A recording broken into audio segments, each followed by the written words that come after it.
In the name of Allah, I want to show you Wi-Fi password. If you need to find the Wi-Fi password, just scroll down this page. You scroll down this page and click the Wi-Fi option for 2 seconds. Then go to the Wi-Fi setting. I connected the Wi-Fi power 1 and go to this Wi-Fi setting. I click this Wi-Fi setting and go to QR code. QR code, we go to QR code. Just click and go to share option. Click this share option and go to Google search image. You will go to Google search image. Just click it.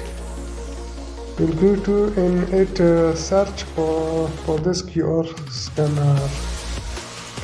This the network name power 1 and password is on 9080 @@@. Thank you for watching this video.